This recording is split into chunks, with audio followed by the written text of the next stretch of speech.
Olá, boa noite. É notícia e entrevista hoje João Paulo Capobianco, secretário executivo do Ministério do Meio Ambiente e Mudança do Clima. Capobianco, boa noite para você. Boa noite, Kennedy. Boa noite. Prazer estar com vocês aqui. Eu que agradeço aí você dar essa entrevista, uma semana dura para vocês, mas muito produtiva, né? Segunda-feira, dia 5, Dia Mundial do Meio Ambiente, houve uma cerimônia no Palácio do Planalto, vocês lançaram diversas medidas na área ambiental, né? Numa reconstrução do Ministério da área depois do desastre que foi o Bolsonaro, nós vamos falar disso ao longo da entrevista. Mas, Capobianco, eu queria que você explicasse exatamente o que é esse plano de ação para prevenção e controle do desmatamento na Amazônia, que já foi implementado no Brasil em 2004, quando a Marina participou do primeiro governo do Lula, e agora vocês, de novo, no terceiro mandato. O que ele tem de diferente e o que esse plano significa na prática? Kennedy, é um plano que visa articular o governo, todo o governo, no sentido de implementar ações de enfrentamento do desmatamento ilegal, grilagem de terra, invasão de terras indígenas, ou seja, todos os ilícitos, que, aliás, aumentaram muito na Amazônia. Hoje o crime organizado está muito presente na Amazônia. Então, você tem essa articulação, de um lado, para combater a criminalidade e a degradação, e, de outro lado, as ações para promover a transição econômica. Na realidade, o grande objetivo do plano é fazer um freio de arrumação para preparar o país a mudar o modelo na Amazônia de forma estrutural, isso seja resolvido de forma permanente. Uma das metas é zerar o desmatamento até 2030. A gente viu retrocessos nos últimos anos. Essa meta ainda é viável? Com esse plano, dá para zerar até 2030? E por que é importante zerar o desmatamento, Capobianco? Bom, primeiro é importante zerar o desmatamento porque metade da nossa contribuição enquanto país para as mudanças climáticas vem das emissões de gases de efeito estufa resultantes do desmatamento. Então, nós precisamos equacionar isso, é uma vergonha. 50% da nossa emissão não vem de produção de energia, da indústria, nada disso, vem de uma atividade que é absolutamente predatória, desnecessária e indesejável. Então, nós precisamos mudar isso daí. Segundo, porque você transitar para um modelo em que a floresta em pé tem o valor e você possa gerar emprego e renda, inclusão social, com os ativos florestais da Amazônia e dos outros biomas também, mas da Amazônia particularmente, é essencial que se faça isso. É possível? Claro que é possível. O Brasil já mostrou, quando o plano foi implementado em 2003, na verdade nós iniciamos em 2003, o plano foi lançado em 2004 e até 2012 nós reduzimos 82% do desmatamento. Chegamos em 2012 com 4 mil quilômetros quadrados, saindo de 27 mil. Então nós já mostramos que é possível. Dá para fazer. Dá para fazer e agora a ideia é realmente apertar os parafusos e chegar no zero em 2030, que vai capacitar o Brasil a ser um líder nessa agenda e também receber créditos de carbono pela redução das suas emissões, o que vai ajudar muito a economia brasileira. Capobianco, o Bruno Pereira e o Dom Phillips foram assassinados há um ano, no dia 5, a marca de um ano, a violência continua alta lá no Vale do Javari. A gente tem visto, fiz uma entrevista com o pessoal do Fórum Brasileiro de Segurança Pública, que o número de homicídios dolosos por 1.000 habitantes, o número de mortes, é muito grande na Amazônia, é maior no país. São 9 estados que compõem a Amazônia brasileira, responde por 59% do nosso território. Tem um outro plano que foi anunciado na segunda-feira, que está na esfera do Flávio Dino, mas tem a ver com todo o trabalho que vocês desenvolvem no meio ambiente, que é o Plano Amazônia, Preservação e Soberania.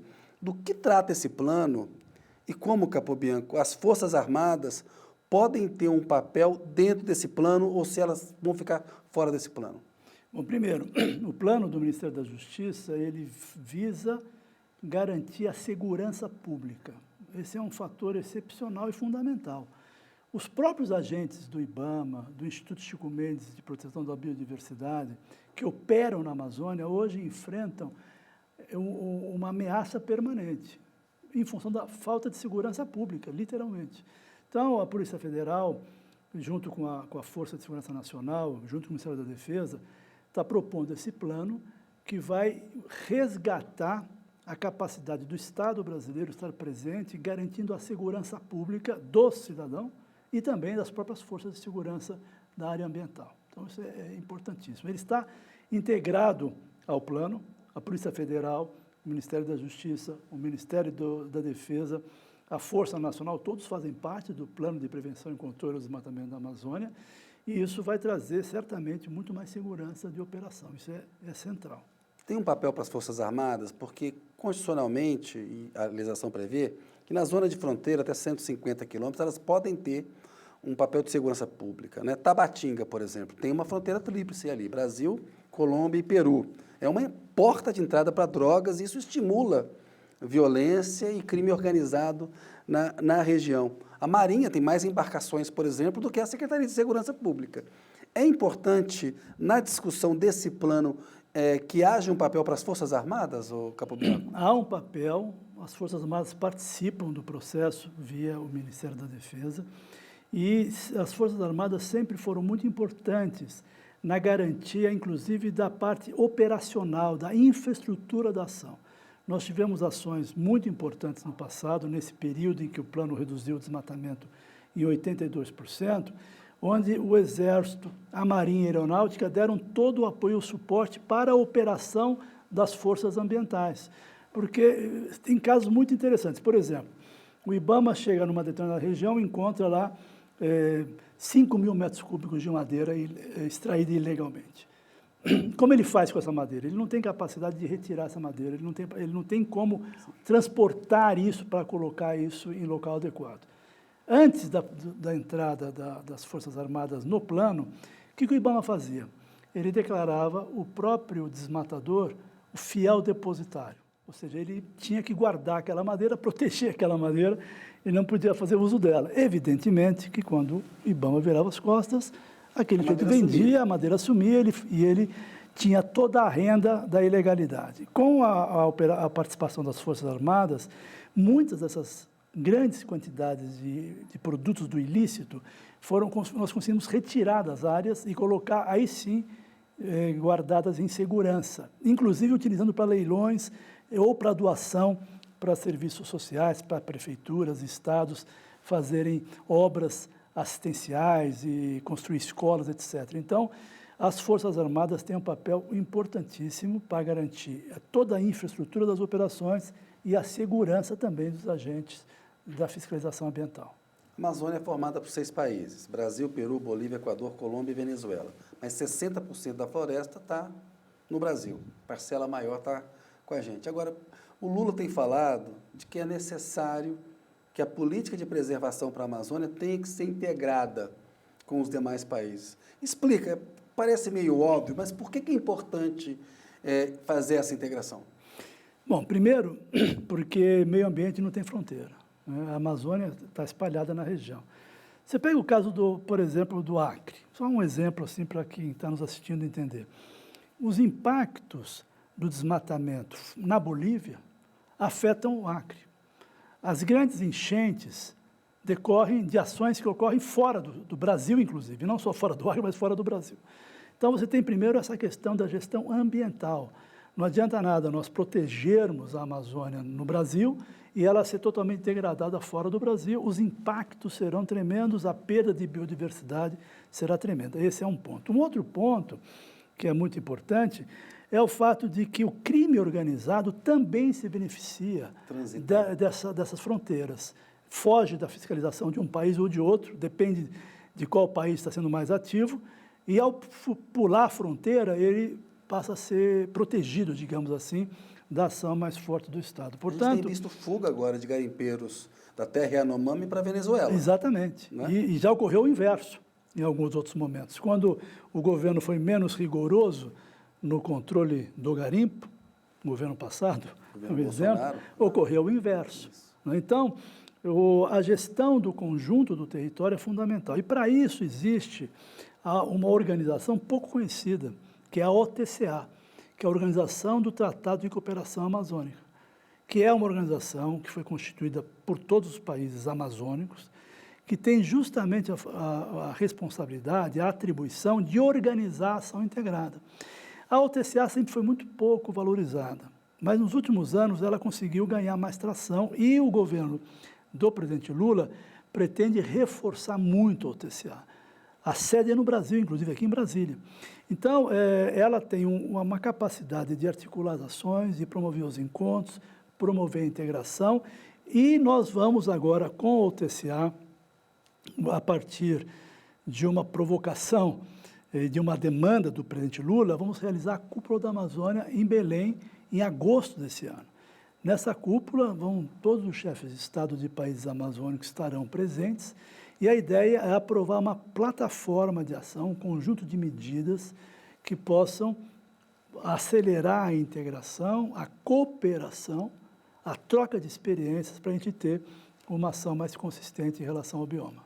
Capobianco, a extrema-direita, ela espalha uma fake news de que o Fundo Amazônia é uma forma de os estrangeiros tomarem conta da nossa Amazônia, da nossa soberania. Explica por que o Fundo Amazônia não é isso, né? Por que ele é importante e que contribuição a gente pode, por exemplo, esperar mais de um país como os Estados Unidos, que me parece, eu acompanhei a viagem do Lula lá, a contribuição muito pequena em relação ao dinheiro, por exemplo, que eles gastam com guerras, com a indústria bélica, né? Mas explica, por que o Fundo Amazônia não é uma teoria, um plano, uma conspiração internacional para tomar o nosso território, Capobianco? Olha, quem fala essa história do Fundo Amazônia é porque realmente não entende nada. É verdade que essas pessoas não estão muito interessadas em entender de nada, né? Só espalhar fake news. São fake news que têm muito apelo à soberania da Amazônia. É um fantasma. A questão da soberania da Amazônia é um fantasma que vem desde o regime militar, de que vão tomar a Amazônia do Brasil, integrar para não entregar, toda essa história toda, a Amazônia é nossa, etc. Vamos ocupar, né? Então, mas na realidade, o Fundo Amazônia é uma sacada que o Brasil teve durante o processo de discussão junto às Nações Unidas na Conferência do Clima, que foi o de colocar a seguinte questão: se um país como o Brasil e qualquer outro país tropical, por iniciativa própria, veja bem, por iniciativa própria, por decisão soberana decide atuar para reduzir o desmatamento, e ele obtém uma redução do desmatamento significativa em relação a uma linha de base, sei lá, a gente pega os últimos 5, 10 anos. Qual era a média do desmatamento? Se o país vai lá e decide, eu vou reduzir o desmatamento, e reduz o desmatamento e cai essa linha. Essa diferença resultou no quê? Numa redução da emissão de gases de efeito estufa. Foi uma contribuição absolutamente fundamental para a questão do clima.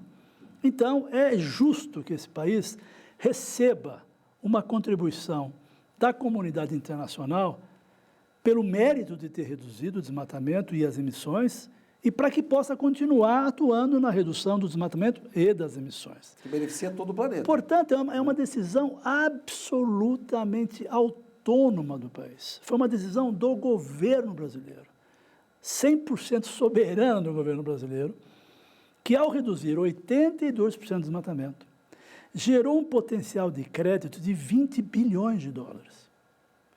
Nós apresentamos essa proposta junto às Nações Unidas, a primeira vez em Nairobi, em 2007. Foi aprovada a ideia. E, na sequência, em Bali, em 2008, foi chancelado, sim, vamos fazer, e criamos o fundo. E achamos, bom, vai demorar, né, para negociar com esse recurso. No anúncio do fundo, a Noruega aportou 1 bilhão de dólares. E aí depois veio a Alemanha, e agora estão vindo vários países, estamos renegociando. Então, Kennedy, é uma proposta 110%, eu sei que é uma aberração matemática, mas só para exagerar, de decisão autônoma do país, absolutamente soberana, e toda a gestão do recurso que é depositado no Fundo Amazônia é feita por brasileiros. Existe um conselho, que é o COFA, que é o Comitê de Orientação do Fundo Amazônia, que não tem nenhum estrangeiro. Os doadores não participam, né? E toda a aplicação dos recursos é feita pelo BNDES, que é um banco brasileiro. Então, não existe nada de interferência, não existe nada de ameaça à soberania, muito pelo contrário.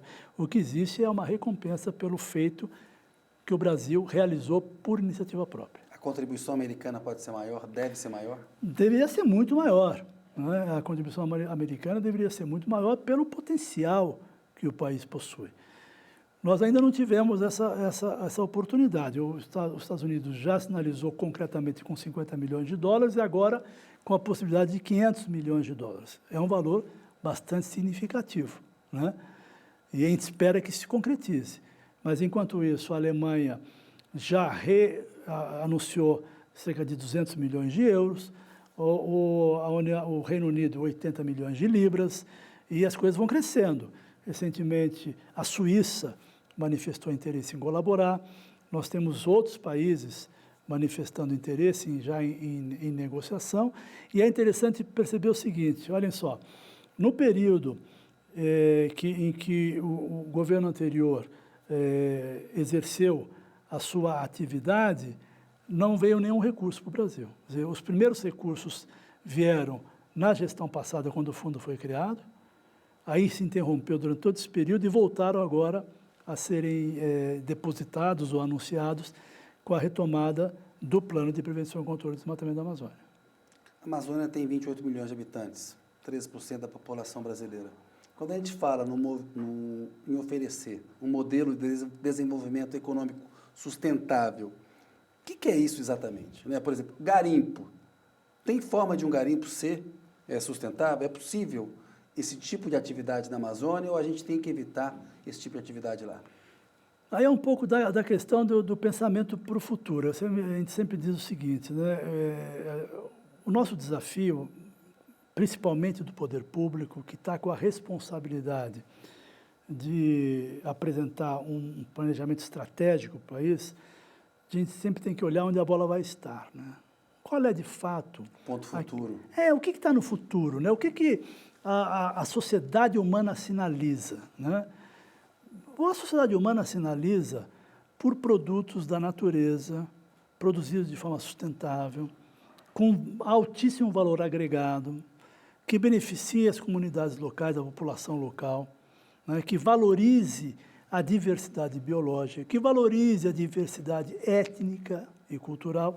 Esses são atributos que fazem parte do negócio hoje. Não é mais uma questão simplesmente de eu gosto daquilo, eu gosto daquilo outro. Isso não é idealismo, é business, né? É business, exatamente. Isso está na perspectiva das pessoas. Então, quando a gente fala da Amazônia, nós temos que olhar para aquilo que a Amazônia tem de diferencial, né? O garimpo pode ser feito de forma legal? Pode. Claro que pode ser feito, né? Desde que ele não invada áreas proibidas, terras indígenas, unidades de conservação, desde que tenha licenciamento prévio, desde que não utilize mercúrio, não contamine os rios, desde que ele controle o assoreamento e não crie problema sobre a fauna aquática, desde que ele não desmate e não desbarranque, ou seja, ele pode ser feito, se ele seguir todas as regras. O problema é que não interessa... está seguindo, e não está sendo feito. E não está sendo seguido, porque isso tem custo. É que nem a questão do manejo florestal. Você não pode extrair madeira da Amazônia? Claro que você pode extrair. Num processo planejado, onde você estipula o que você pode tirar, você mede, você marca, você delimita, você aprova isso junto ao órgão ambiental responsável e você opera isso de forma adequada. Bom, isso tem custo. Você tem que pagar o funcionário, você tem que pagar os direitos trabalhistas, você tem que garantir assistência médica, escola para os filhos, isso tem custo. O predador, que faz o garimpo ilegal, que explora a madeira ilegal, ele não está nem aí com isso. O criador de gado que ilegal, ele não quer saber nada disso. Por quê? Porque é muito fácil. Eu invado uma terra pública, expulso o índio, mato o índio, retiro o ouro e vou embora. Sendo que quem paga o pato, na verdade, é o próprio garimpeiro, né? Porque quem lucra não é nem o garimpeiro. Quem lucra é o que pega esse ouro e revende a preços muito mais altos. Então, a questão repito, é possível fazer? Sim, é possível fazer desde que as regras sejam cumpridas. E o problema é que esses atores não querem cumprir as regras. Então, aí está o nosso dilema e o nosso esforço é garantir o cumprimento das regras, né? E, certamente, quem quiser fazer garimpo de forma legal, autorizada, de forma consciente, com todas as questões sociais e ambientais resolvidas, vai poder fazer, né? Agora, infelizmente, não é a realidade que nós vemos na região. Capobianco, o Brasil vai sediar a 30ª Conferência da ONU, né, a COP30. É uma conferência sobre mudanças climáticas. Será em novembro de 2025, em Belém. O presidente Lula anunciou há pouco tempo, a notícia foi confirmada há pouco tempo. Qual que é a importância? Porque a gente viu que o Bolsonaro rejeitou esse tipo de evento no Brasil, preparatório, inclusive, né? Qual é a importância de sediar um evento desse tipo e qual que vai ser a pauta? Vocês estão agora, começo de governo, pegaram uma terra arrasada. Como que vocês querem chegar em 2025 nessa COP30, lá em Belém, no Pará? Olha só qual foi muito legal a sacada do presidente Lula, né? Ele não só assumiu o compromisso com o desmatamento zero em 2030, foi à Conferência das Partes do Clima no Egito, antes de tomar posse. Ele foi eleito e antes mesmo de tomar posse, foi ao Egito, propôs que a COP30 em 2025 fosse aqui, tá certo? E se comprometeu com o desmatamento zero e muitas outras coisas. Quando você faz um gesto desse, Kennedy, é porque você primeiro acredita de verdade no que está propondo. Eu acho que a maior prova do compromisso do presidente Lula e de todo o governo, porque é uma decisão do presidente, com o enfrentamento do desmatamento é essa. Sim. Eu não vou atrair para mim todos os holofotes se eu não tenho segurança de que eu vou fazer bonito. De que eu vou fazer bonito. Então, e mais, na Amazônia. Não é no Rio de Janeiro, é na Amazônia. Então, as pessoas vão ter oportunidade, as milhares de pessoas, porque uma COP dessa reúne milhares de pessoas, dezenas de milhares de pessoas, do mundo todo, que vão no epicentro do debate, que é a Amazônia, toda a sua articulação com o clima. Então, é um gesto de um comprometimento com essa agenda impressionante e que puxa o país todo nesse compromisso, né? Então, e mais do que isso, o Brasil está comprometido com que a Convenção, de fato, cumpra com os seus objetivos. Porque o que acontece? A Convenção tem 3 pilares. O que a gente chama de mitigação, que é a redução de emissão de gases de efeito estufa. Mas tem um pilar importantíssimo, que é a adaptação. Ou seja, como eu financio, financio a adaptação das famílias, das populações, das cidades, do campo, para enfrentarem as mudanças climáticas com o menor impacto possível. Isso é adaptação. E o terceiro é o financiamento, chamados meios de implementação.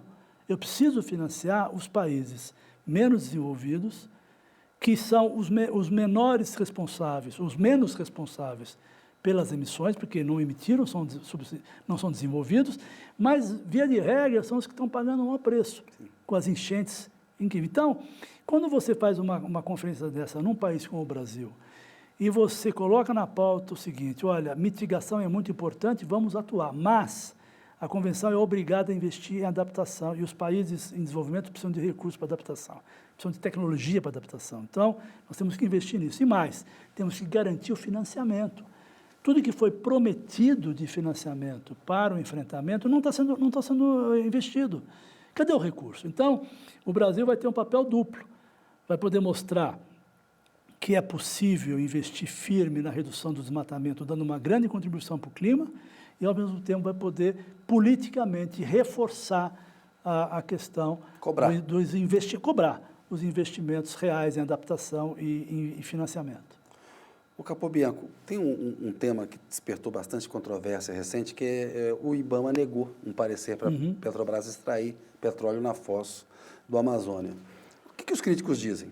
Que a exploração lá traz um risco maior, com movimentos de maré, do que, por exemplo, em bacias do Sudeste, que com um acidente teria efeitos danosos ali na costa norte, na costa equatorial, com efeitos, inclusive, para o mar do Caribe, no caso de um eventual acidente, e que é o seguinte, na hora que, eventualmente, isso estiver em produção, se for produtivo, vai ser daqui a 10 anos, quando a discussão sobre mudança do modelo de energia, o mundo vai estar numa outra onda. O ponto futuro é outra coisa e a gente ainda estava numa economia velha.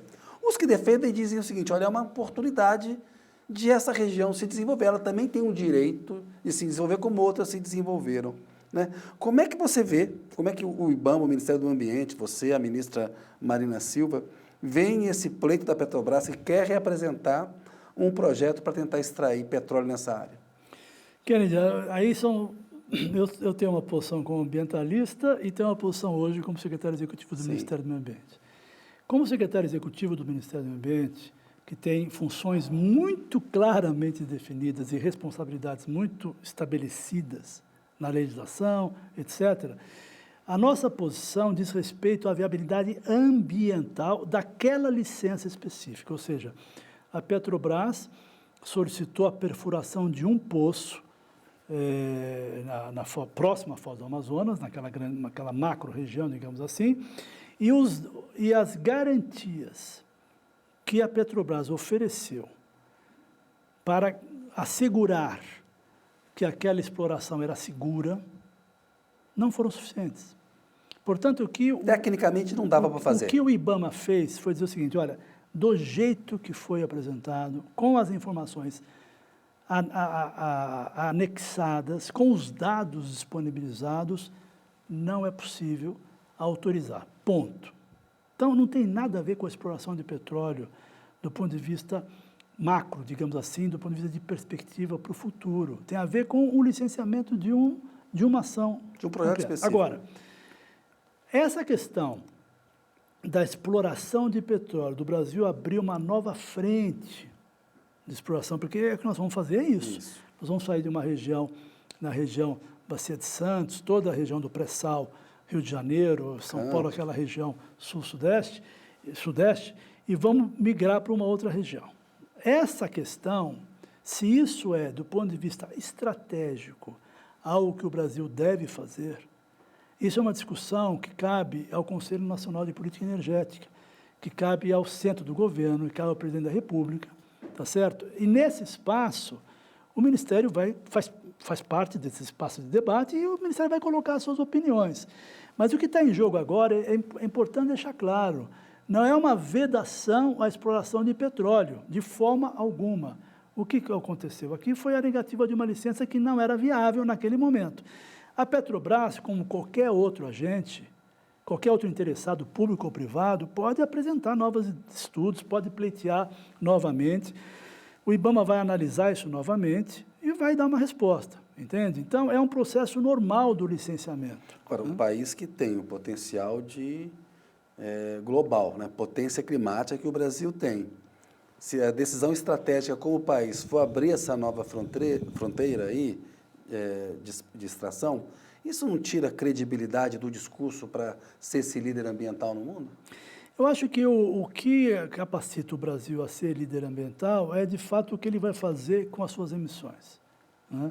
Se o Brasil conseguir, e eu acredito que vai conseguir, reduzir significativamente as emissões por desmatamento e promover o aumento, o avanço da agricultura de baixo carbono, que é uma outra frente que nós estamos construindo de forma excepcional com o Ministério da Agricultura, Ministério da Fazenda e o Ministério do Desenvolvimento Agrário, numa grande frente para tornar o plano safra brasileiro, todo ele um plano safra baixo carbono, né? Nós acreditamos que o Brasil vai dar uma enorme contribuição. Isso vai capacitar ele ao debate no cenário internacional. Capobianco, vou pedir licença um minutinho. A notícia volta daqui a pouco com o João Paulo Capobianco.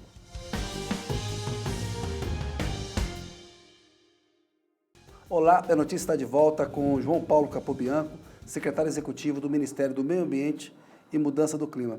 Capobianco, eu quero falar um pouco de Cerrado, de outros biomas também, mas a Amazônia ainda requer muita atenção da gente. Estamos chegando aqui na reta final do programa. Eu queria te perguntar o seguinte, como anda a retirada dos garimpeiros da terra indígena Yanomami e que tratativas o governo tem feito lá com o governo de Roraima para a criação da Floresta Nacional do Parima, que divide ali, faz fronteira, não está nos limites da terra indígena Yanomami?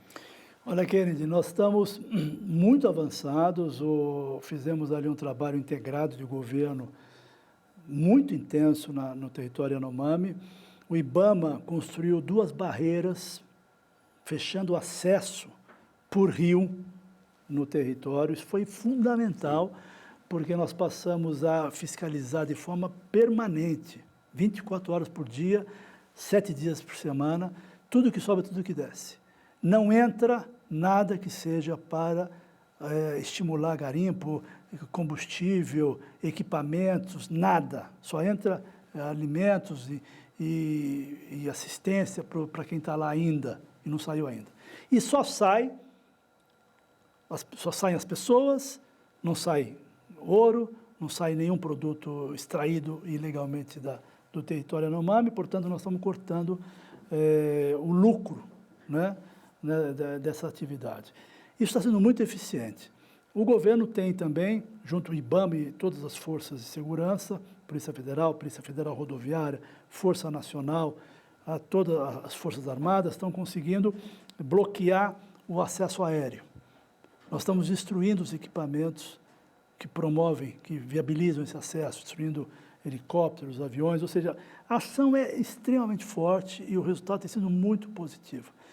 Nós acreditamos que a saída de garimpeiros, a grande maioria já saiu, ainda restam alguns renitentes, nós tivemos alguns ataques à própria base do IBAMA, né, gravíssimos inclusive, mas insistimos, estamos trabalhando e acreditamos que essa questão vai se resolver rapidamente, ou seja, a orientação, a decisão do governo é de bloquear definitivamente e forçar o garimpo a sair da área e já estamos passando para outras áreas, né?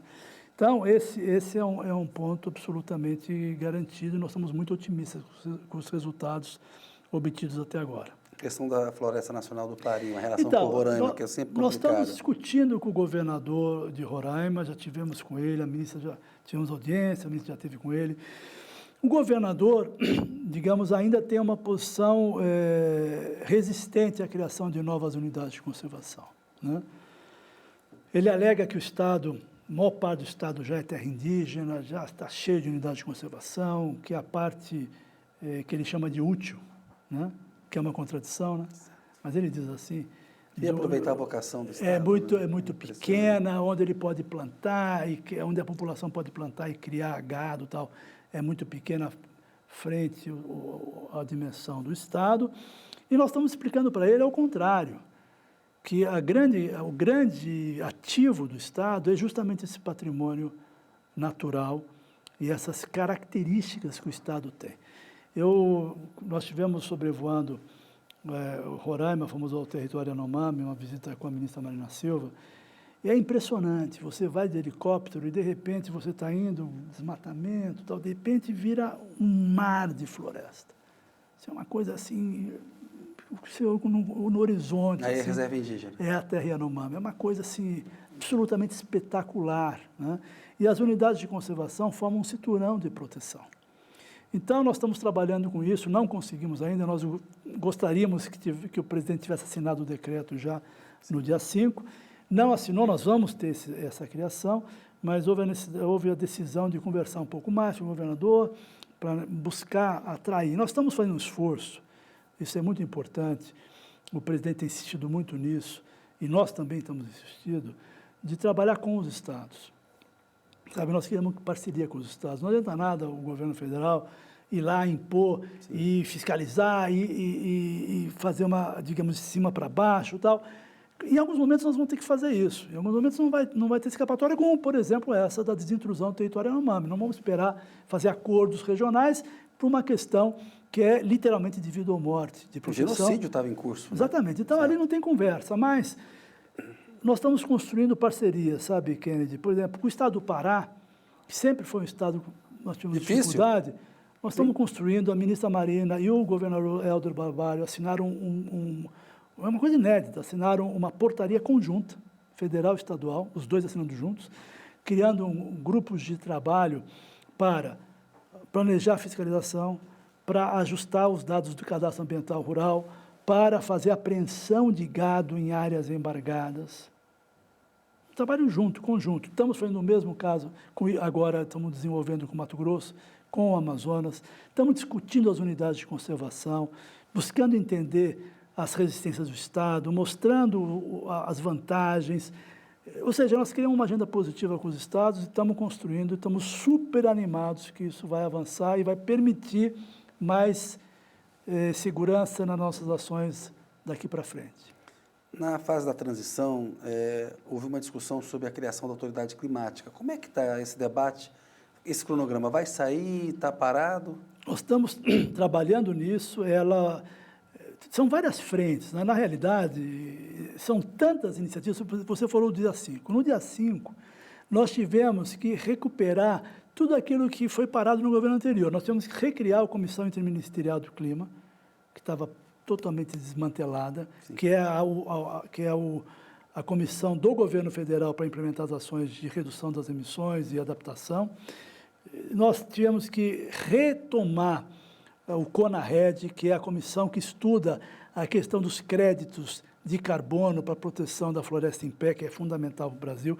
Tínhamos que retomar o Comitê do Fundo Clima, que é um fundo importantíssimo de recursos, que o governo federal anterior simplesmente eliminou a sociedade civil. Pegaram terra arrasada, então, né? Então é um conjunto de ações. E a Autoridade Nacional de Mudança do Clima, ou de Segurança Climática, está na linha de montagem, digamos assim, está no nosso pipeline, está certo? Tá aí. Nós estamos construindo, a ministra, na reunião que tivemos com o presidente no dia 5, voltamos a falar sobre isso, estamos trabalhando para modelar isso adequadamente, para criar sinergia com os outros ministérios, estão trabalhando. Então, eu acho que em breve nós vamos poder trazer essa novidade aí para o arcabouço institucional brasileiro. Estamos chegando no finalzinho aqui, mas tem temas importantes, eu queria tentar você responder rapidamente para mim. A gente viu que teve essa medida provisória, que o governo quase foi derrotado e acabou, ela tira atribuições do Ministério do Meio Ambiente, ela tira do Ministério dos Povos Originários lá o principal poder, que era demarcar a reserva, né? A gente sabe que Lula prometeu que a posição de governo está clara, vai continuar. No caso do Ministério do Meio Ambiente, tem uma mudança, que é a ANA, a Agência Nacional de Águas, né, que estava prevista para ficar no Ministério do Meio Ambiente, voltou lá como o Bolsonaro gostava, né, no desenvolvimento regional, que é consumidor de água, é importante também. Fazia sentido estar em quem pode lidar com isso melhor. Eu estou misturando isso com a questão do Cerrado, porque o Cerrado é a nossa caixa d'água. O Brasil está secando, o Mapa Bioma já mostrou isso daí. A gente está vendo um aumento de devastação no Cerrado. E aí já emendo um pouco com a pergunta que tem a ver com a ANA, ou seja, esse aumento, ele tem a ver com essa devastação que o Bolsonaro fez na questão das fiscalizações do ICMBio, do IBAMA, e aí esse pessoal está aproveitando ainda um vácuo que vocês não conseguiram reconstruir para poder devastar mais? Queria que você analisasse essa questão meio em combo aqui, Capô, porque a gente está chegando no final. Você faz um combo e quer que a gente responda rápido. Mas olha, malandragem de jornalista, faz 10 perguntas, responde 1 minuto. A ANA, primeiro, deixar claro, a ANA foi criada no sistema ambiental. A lei que criou a ANA, no ano 2000, foi explícita no sistema ambiental. Isso. O governo Bolsonaro fez um equívoco brutal e colocou a ANA, que visa cuidar do uso múltiplo dos recursos hídricos, assegurar que haja recurso hídrico no futuro, colocou no Ministério Setorial que utiliza a água. Quer dizer, você não pode, isso é uma contradição na gestão, você gera um problema na gestão. Isso. O presidente Lula, evidentemente, falou, olha, isso está errado, volta para o meio ambiente. O Congresso foi lá e volta novamente para integração e desenvolvimento regional. Então, do ponto de vista da lógica da gestão pública, é um equívoco, né? Vamos ver o que a gente consegue fazer. Nós temos excelente relação com o Ministério de Integração e Desenvolvimento Regional. O ministro Valdez é um super parceiro da ministra Marina, não temos nenhuma divergência e vamos conversar. Não é pessoal. Né? Não, de forma alguma. Não, e vamos conversar com o ministro Valdez e com o presidente Lula, com a Casa Civil, como é que a gente pode minimizar esse equívoco feito pelo Congresso, mas o Brasil é um país democrático, o Congresso decidiu, o Congresso tem o seu papel. Nós acreditamos que a responsabilidade por organizar a ação de governo é do Poder Executivo, porque ele vai ser cobrado pelos Sim. resultados, e se ele não tem as ferramentas para entregar os resultados, ele vai ser acusado de não estar cumprindo. Então, nós achamos que é lamentável que haja essa alteração. Sim. E vamos tentar minimizar isso da melhor forma possível. Agora, existe, evidentemente, uma questão no Cerrado que nos preocupa muito, que é o fato de que a legislação brasileira, no Código Florestal, ela permite um desmatamento muito maior no Cerrado, porque você vê, na Amazônia, o proprietário rural tem que manter 80% da reserva legal, no Cerrado é 20%. Tem que mudar isso? A lei tem que mudar? Isso é um debate com a sociedade. Por que é um debate importante? Nós temos que debater. A lei, do ponto de vista da atuação do Ministério do Meio Ambiente, nós vamos observar o que é legal do que não é legal. Nós estamos verificando que no Cerrado, esse aumento do desmatamento, parte desse aumento foi autorizado de forma legal. Isso está autorizado de acordo com a lei. Mas parte importante não foi. Isso que não foi autorizado, nós vamos atuar de forma rigorosa, vamos punir de forma rigorosa, inclusive aqueles desmatamentos acima de 1.000 hectares, que além da autorização do desmatamento, tinha que ter licenciamento ambiental e não teve. Então nós vamos atuar muito firmemente. O IBAMA hoje oficiou os estados com maiores índices de desmatamento a entregar os dados, as autorizações para a gente analisar o que está legal e o que não está ilegal, para poder agir dentro do papel e do poder supletivo que o IBAMA tem. O IBAMA tem o poder supletivo definido na legislação brasileira para atuar no caso da omissão dos estados e dos municípios. Então, nós vamos atuar firmemente. É aquilo, como eu disse, aquilo que está autorizado legalmente, está autorizado. Agora, esse é um debate com a sociedade. Nós teríamos, em tese, olha só para ver a gravidade dessa questão. Se você pegar tudo aquilo que existe ainda de floresta no Cerrado, de cobertura vegetal nativa, que inclui florestas, campos e outras fitofisionomias, poderíamos, em tese, desmatar cerca ainda de 40 milhões de hectares no Cerrado. 40 milhões de hectares. Isso significaria dizer que nós poderíamos desmatar 10.000 quilômetros quadrados por ano por 40 anos. A sociedade brasileira quer isso? Não, acho que não. Nós queremos emitir 5 bilhões de toneladas de gás de efeito estufa? Então, mas isso não é uma atribuição do Ministério do Meio Ambiente do ponto de vista de agir.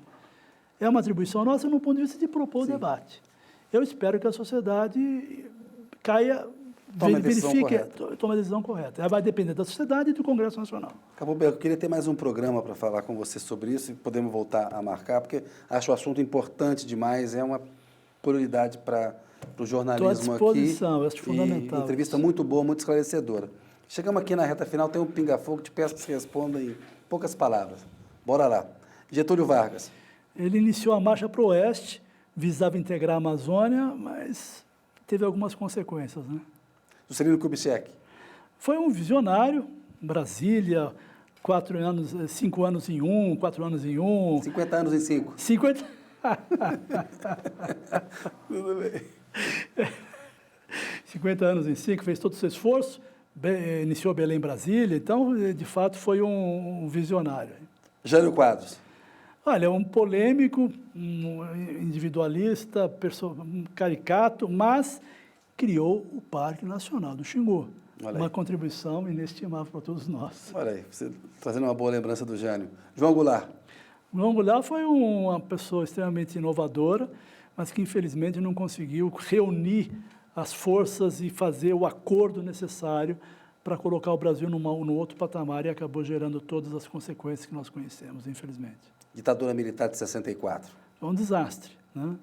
Integrar para não integrar e acabou integrando a Amazônia para o desmatamento, para a ocupação predatória e uma série de equívocos dramáticos para o Brasil.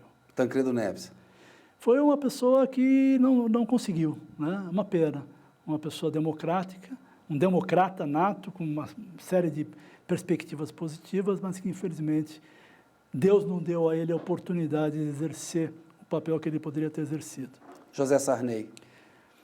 Olha, o José Sarney foi um democrata também, criou o IBAMA, criou o programa Nossa Natureza, que pela primeira vez colocou no mapa do Brasil o desmatamento da Amazônia. Foi no governo dele. Teve várias contribuições que ele trouxe. Não foi um grande idealizador, um grande inovador, mas deu algumas contribuições importantes. Fernando Collor de Mello.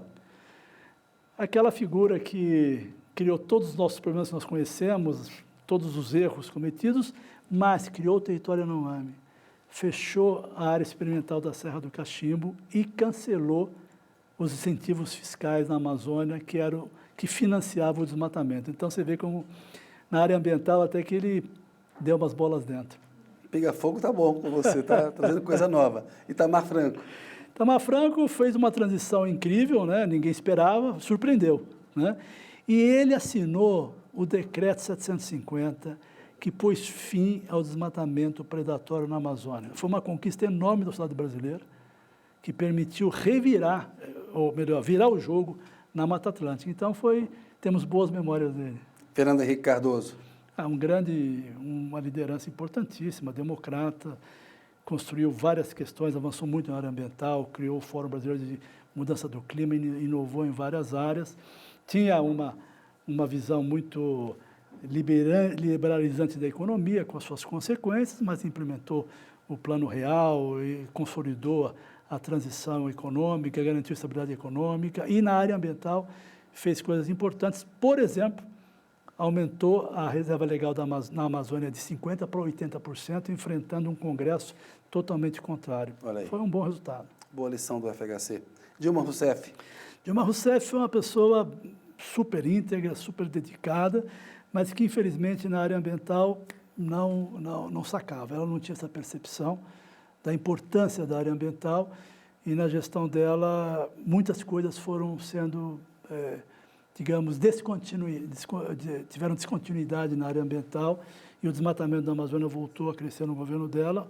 Lentamente, ela manteve as ações de controle, manteve o esforço do governo, mas foi perdendo um pouco o pé, que depois se agravou nos governos seguintes. Michel Temer. Na nossa área, foi um desastre, apesar de ter criado a maior área de proteção na zona costeira e marinha. Então, deu uma contribuição nesse sentido, mas foram vários equívocos na área ambiental e na governança, uma pessoa que não tinha carisma, não tinha liderança. Foi uma transição infeliz, substituindo um governo eleito democraticamente. De certa forma, criou todas as condições para que viesse a tragédia posterior. Jair Bolsonaro. Desastre completo, desastre humano, desastre em todos os sentidos. Na área ambiental foi realmente... Ninguém podia imaginar, sinceramente, que o Brasil pudesse chegar num período, na virada do século, no século XXI, com uma situação tão dramática de destruição de patrimônio. Foi o momento em que o Brasil, pela primeira vez, de fato, retrocedeu na agenda ambiental. Nós tivemos no passado altos e baixos, mas sempre numa curva ascendente. No governo Bolsonaro, ele tentou, graças à resistência das instituições, do judiciário, ele não conseguiu fazer tudo o que ele queria, mas foi um desastre. Lula. Lula é uma liderança incrível, comprometida com a questão ambiental, apoiou tremendamente nos seus 2 primeiros mandatos e agora voltou com tudo, incorporou de forma estratégica, definitiva, profunda essa questão, que é aquela que mais me toca. Eu acho admirável como ele pôde tirar o Brasil do fundo do poço e ajudar a gente a ter esperança que nós vamos chegar lá daqui a pouco numa outra posição. João Paulo Capobianco. Um cara super...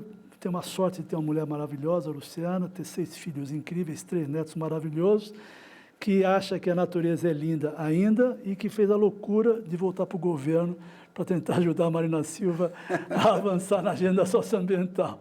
Craque do Pinga Fogo. Obrigado, Capobianco, pela entrevista. Obrigado a você. Boa noite, foi ótimo. Valeu. Boa noite, obrigado. Bom trabalho, boa sorte no trabalho, missão dura. Valeu. Obrigado. Obrigado, valeu.